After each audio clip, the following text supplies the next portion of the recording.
എൻ്റെ കൂട്ടുകാരെ, ഒരു പുതിയ വീഡിയോയുമായി നിങ്ങളുടെ മുമ്പിലേക്ക് വരുന്നു. എല്ലാ മക്കൾക്കും എൻ്റെ സ്നേഹവന്ദനം. ഇന്ന് യെശയ്യാവ് എഴുതിയ 49 വചനം, അതിൻ്റെ 15 വാക്യം ഇന്ന് നിങ്ങളുടെ മുമ്പിൽ ഞാൻ എൻ്റെ ജീവിത സാക്ഷ്യവുമായിട്ട് നിങ്ങളുടെ മുമ്പിലേക്ക് തരികയാണ്. ഒരു സ്ത്രീ തൻ്റെ കുഞ്ഞിനെ മറക്കുമോ? താൻ പ്രസവിച്ച മകനോട് കരുണ തോന്നാതിരിക്കുമോ? അവൻ മറന്നു കളഞ്ഞാലും ഞാൻ നിന്നെ മറക്കയില്ല. ഇതാ ഞാൻ നിന്നെ എൻ്റെ ഉള്ളം കയ്യിൽ വരച്ചിരിക്കുന്നു. നിന്റെ മതിലുകൾ എപ്പോഴും എൻ്റെ മുമ്പിൽ ഇരിക്കുന്നു. നിന്റെ മക്കൾ ബന്ധപ്പെട്ടു വരുന്നു. നിന്നെ നശിപ്പിച്ചവരും ശൂന്യമാക്കിയവരും നിന്നെ വിട്ടുപോകുന്നു. തലപൊക്കി ചുറ്റും നോക്കുക. ഇവരെല്ലാവരും നിന്റെ അടുക്കൽ വന്നുകൂടുന്നു. എന്നാണ് നീ അവരെ ഒക്കെയും ആഭരണം പോലെ അണിയുകയും ഒരു മണവാട്ടി എന്ന പോലെ അവരെ അരയ്ക്ക് കെട്ടുകയും ചെയ്യും. യഹോവ അരുളി ചെയ്യുന്നു. അതായത് ഇന്ന് നിങ്ങളുടെ മുമ്പിൽ ഈ വചനം എനിക്കുള്ളതായിട്ട് ഞാൻ ഏറ്റെടുത്ത് പറയുന്നത്. ഞാൻ എൻ്റെ വീട് വിട്ടിറങ്ങിയ സമയത്ത് എന്നെ ചെറുപ്പം മുതലേ എൻ്റെ അമ്മയും അപ്പനും ഒന്നും നോക്കിയില്ല. ഒരു ക്രിസ്ത്യാനിയായിട്ട് ജനിച്ചിട്ടും ഒരു ക്രിസ്ത്യാനിയായി ചർച്ചിൽ കൊണ്ടുപോകാനോ അല്ലെങ്കിൽ വചനം പറഞ്ഞു തരാനോ ഒന്നും എൻ്റെ പിതാവോ മാതാവോ എനിക്ക് അതിനുള്ള ഭാഗ്യം തന്നിട്ടില്ല. എനിക്കും എൻ്റെ ചേച്ചിക്കും, ബാക്കിയുള്ളവർക്കൊന്നും വലിയ കുഴപ്പമില്ലായിരുന്നു. അപ്പോൾ അന്നത്തെ കാലം അങ്ങനെയായിരുന്നു. അന്നത്തെ കാലം എന്ന് പറഞ്ഞാൽ ഇപ്പോൾ ഒരു 56 വയസ്സിനകത്തേ ആയുള്ളൂ. അപ്പം പിന്നെ സ്കൂളിൽ വിടാനായാലും ഒന്നിനും നമ്മളെ വലിയ ഇമ്പോർട്ടൻ്റ് ഇല്ലാതെ അങ്ങനെ ഒരു കാലഘട്ടത്തിൽ ഞാൻ എൻ്റെ വീട് വിട്ട് ഇറങ്ങാൻ, അതായത് ആ തിരുവചനം, ഈ വചനം ഞാൻ ബൈബിള്, യേശുവിനെ ഞാൻ വിശ്വസിച്ച കാലത്ത് യേശുവിൻ്റെ ബൈബിള് വായിക്കുന്ന സമയത്ത് ഈ വചനം എൻ്റെ ജീവിതത്തിൽ ഇപ്പോൾ ഒരു ഏകദേശം 14 വർഷത്തോളം ആവുന്ന ഞാൻ എൻ്റെ കർത്താവിനെ രക്ഷകനും നാഥനുമായിട്ട് സ്വീകരിച്ചിട്ട് ഈ വചനം എനിക്ക് ഏറ്റവും വലിയ ഇമ്പോർട്ടൻ്റ് ആയിട്ട് എൻ്റെ ജീവിതത്തിൽ കടന്നു വന്നു. എൻ്റെ അപ്പൻ മറന്നാലും അമ്മ മറന്നാലും സഹോദരങ്ങളെല്ലാം വെറുത്തു. എല്ലാ സഹോദരങ്ങളും കല്യാണം കഴിച്ച് ഹസ്ബൻഡിൻ്റെ അടുത്ത് വന്നപ്പോൾ അവരുടെ സഹോദരങ്ങൾ എല്ലാവരും ഒരുവിധപ്പെട്ടവരെല്ലാം തള്ളിക്കളഞ്ഞു. എന്നാലും ഈ വചനം ഏറെ എൻ്റെ ജീവിതത്തിൽ ഇന്ന് വളരെ നിങ്ങളുടെ മുമ്പിൽ ഒരു സാക്ഷിയായി ഞാൻ ആ വചനത്തോട് ചേർത്ത് വെച്ച് നിങ്ങളോട് പറയുകയാണ്. ആരൊക്കെ മറന്നിട്ടും എന്നെ മറക്കാത്തൊരു ദൈവമുണ്ടായിരുന്നു.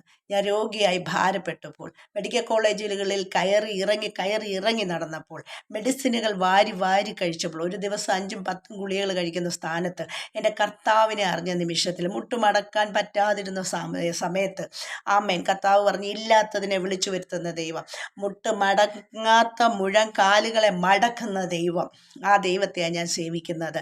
ഇന്ന് എനിക്ക് തീർച്ചയായിട്ടും പറയാൻ പറ്റും, പെറ്റമ്മ മറന്നാലും മറക്കാത്തൊരു ദൈവം എന്നോട് കൂടെയുണ്ടെന്ന്. എല്ലാം തന്നിട്ട് സീറോയിലാക്കിയ എൻ്റെ ദൈവം വീണ്ടും എനിക്ക് ഹീറോയാക്കാൻ തന്ന എൻ്റെ കർത്താവ്.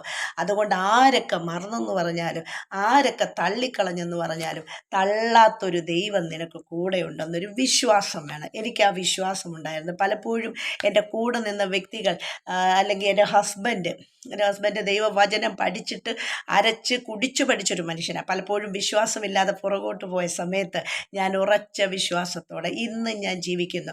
എന്ത് വന്നാലും, എന്ത് കഷ്ടം വന്നാലും അവിടെ പറയുന്നുണ്ട്, ആരൊക്കെ മറന്നു കളഞ്ഞാലും നിന്നെ മറക്കാത്തൊരു ദൈവമാണെന്ന്. എൻ്റെ ദൈവത്തിന് കഴിയും. രോഗത്തെ സൗഖ്യമാക്കാൻ കഴിയും. പാപത്തെ തള്ളിക്കളയാൻ കഴിയും. ലോകത്തെ ചിരിപ്പിച്ച് പാപത്തിൻ്റെ ചുറ്റളവിൽ ഒരു നാടക ലോകത്ത് അല്ലെങ്കിൽ ഒരു ഡാൻസ് ലോകത്ത് കണ്ണ് മോഹം പാപത്തെ പ്രസവിക്കുന്നു എന്ന് പറഞ്ഞ പോലെ പാപത്തിൽ കിടന്നിടത്ത്, നാശകരമായ കുഴിയിൽ കിടന്നിടത്ത്, കുഴഞ്ഞ ചേറ്റിൽ കിടന്നിടത്തെന്ന് എന്നെ വിളിച്ച് അവരെല്ലാം എന്നെ തള്ളിക്കളഞ്ഞു. ഇപ്പോൾ കൂട്ടുകാർ തള്ളിക്കളഞ്ഞു, ബന്ധുക്കൾ തള്ളിക്കളഞ്ഞു, സഹോദരങ്ങൾ തള്ളിക്കളഞ്ഞു. എല്ലാവരും തള്ളിക്കളഞ്ഞ സ്ഥാനത്ത് ഞാൻ ഉറപ്പും ധൈര്യത്തോടെ നിങ്ങളുടെ മുമ്പിലേക്ക് ഞാൻ ഈ വീഡിയോ ചെയ്തിടുന്നത്, നമ്മളെ ആരൊക്കെ മറന്നു കളഞ്ഞാലും മറക്കാത്തൊരു ദൈവം, അത് യേശു കർത്താവ്, ആ നല്ല ജീവനുള്ള ദൈവം. ആ ജീവനുള്ള ദൈവത്തിൻ്റെ വചനത്തിൽ ജീവിക്കുന്ന വചനമാണിത്. എൻ്റെ ജീവിതത്തിൽ അനുഭവമാണ്. ഇന്ന് സകലവും എനിക്ക് ദൈവം നൽകി. എനിക്കൊരു ഭവനമില്ലാത്ത സ്ഥാനത്ത് ഭവനം വിറ്റ്, അതില്ലാത്ത സ്ഥാനത്ത് ഭവനം നൽകി, മക്കളെ പഠിപ്പിക്കാൻ നിവൃത്തിയില്ലാത്ത സ്ഥാനത്ത് പഠിക്കാനുള്ള വഴികൾ തുറന്നിട്ട് അവർക്ക് ജോലിയാകാനുള്ള വഴികൾ ദൈവം തുറന്നു കൊടുത്ത്, ഇതൊക്കെയും എൻ്റെ വിശ്വാസം, ആ വിശ്വാസത്തിൽ ഉറച്ചു നിന്ന ശേഷമാണ്, ആ വിശ്വാസത്തെയാണ് നമ്മൾ നോക്കേണ്ടത്. അപ്പോൾ കർത്താവ് പറഞ്ഞു, നിന്നെ ആരൊക്കെ തള്ളിക്കളഞ്ഞാലും കർത്താവ് എവിടെ കൊണ്ടെത്തിക്കേണ്ടടുത്ത് എത്തും.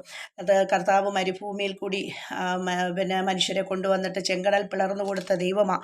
അതുപോലെ ഊമരെയും ചെകിടരെയും മുടന്തരെയും നടത്തിയ ദൈവമാണ്. രക്തസ്രാവക്കാരെ സൗഖ്യമാക്കിയ ദൈവമാണ്. ബാലയെ എഴുന്നേൽപ്പിച്ച ദൈവമാണ്. ശവമഞ്ചത്തിൽ ചെന്ന് തൊട്ടപ്പോൾ ബാലൻ എഴുന്നേറ്റിരിപ്പിച്ച ദൈവമാണ്. മരിച്ച ലാസറിനെ ഉയർപ്പിച്ച ദൈവമാണ്. അതുകൊണ്ട് ഈ ദൈവം നല്ല ദൈവമാണ്. അത് ഞാൻ ഉറപ്പും ധൈര്യത്തോടെ 2025 ആമേൻ നിങ്ങളോട് മുന്നിൽ ഞാൻ തുറന്നു വെക്കുകയാണ്. എൻ്റെ ജീവിതത്തിൽ എല്ലാവരും തള്ളിക്കളഞ്ഞപ്പോഴും ഒരു ഭവനമില്ലാതെ പല വീടുകൾ മാറി മാറി കിടന്നപ്പോഴും എൻ്റെ കർത്താവ് എനിക്ക് അതൊക്കെയും വേണ്ടുന്നതൊക്കെയും തന്ന്, അതുകൊണ്ട് ഞാൻ അതൊക്കെ തന്ന് എന്നതൊരു സാക്ഷ്യം ഞാൻ പറഞ്ഞെങ്കിലും എൻ്റെ കർത്താവ് തന്നില്ലെങ്കിലും ഞാൻ എൻ്റെ ദൈവത്തെ സ്തുതിക്കും. അത് ഞാൻ വീണ്ടും ഒരു വീഡിയോയിൽ പറഞ്ഞിരുന്നു. എന്തൊക്കെ അനുഭവം നമ്മളുടെ ജീവിതത്തിൽ ഇല്ലെങ്കിലും നമുക്ക് തന്നില്ലെങ്കിലും ഈ നല്ല കർത്താവ് ഒരിക്കലും നമ്മളെ തള്ളിക്കളയത്തില്ല. കർത്താവിൻ്റെ വചനം പറയുന്നു, നീ തള്ളിക്കളഞ്ഞാൽ, നീ ദൈവത്തെ തള്ളിക്കളഞ്ഞാൽ ആ ദൈവം നിൻ്റെ പിന്നാലെ വന്ന് മകനെ മകളെ എന്ന് പറഞ്ഞ് ചേർത്ത് നിർത്താൻ കഴിവുള്ള ഒരു ദൈവമാണ്. ആ ദൈവമാണ് സ്നേഹവാൻ, അത്ഭുത മന്ത്രി, വീരനാൻ രാജാവ്. അവൻ സ്തുതികളിന്മേൽ വസിക്കുന്ന ദൈവമാണ്. ഇന്ന് ഈ വീഡിയോയിൽ ഞാൻ നിങ്ങളുടെ മുമ്പിൽ എൻ്റെ ജീവിതത്തോട് സാക്ഷ്യത്തോട് ചേർത്ത് നിർത്തി സകലവും നന്മയ്ക്കായി കൂടി വ്യാപരിച്ച ദൈവം. അവിടുന്ന് ഏതെല്ലാം വഴികളിലൂടെ, പല വഴികളിലൂടെ പതറിപ്പോയപ്പോൾ പുതിയ വഴികൾ തുറന്നു തന്ന, പുതിയ വഴികൾ തുറന്നു തരാൻ കഴിവുള്ള ദൈവമാണ്. അതുകൊണ്ട് യെശയ്യാവിൻ്റെ 49:15 പറഞ്ഞു, ഒരു സ്ത്രീ തൻ്റെ കുഞ്ഞിനെ മറക്കുമോ? താൻ പ്രസവിച്ച കുഞ്ഞിനെ മറന്നാലും കരുണ തോന്നാതിരിക്കുമോ? അവൻ മറന്നു കളഞ്ഞാലും ഞാൻ നിന്നെ മറക്കുകയില്ല. അതുകൊണ്ട് നമ്മുടെ ദൈവം മറക്കുകയില്ല.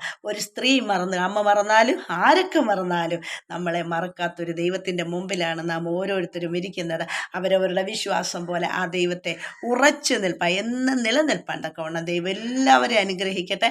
വിശ്വാസം വർദ്ധിക്കട്ടെ. എല്ലാവരിലും ദൈവാനുഗ്രഹം ഉണ്ടാവട്ടെ. ഈ വചനങ്ങളാൽ ദൈവം നിങ്ങളെ അനുഗ്രഹിക്കട്ടെ. ആമേൻ, ആമേൻ, ആമേൻ.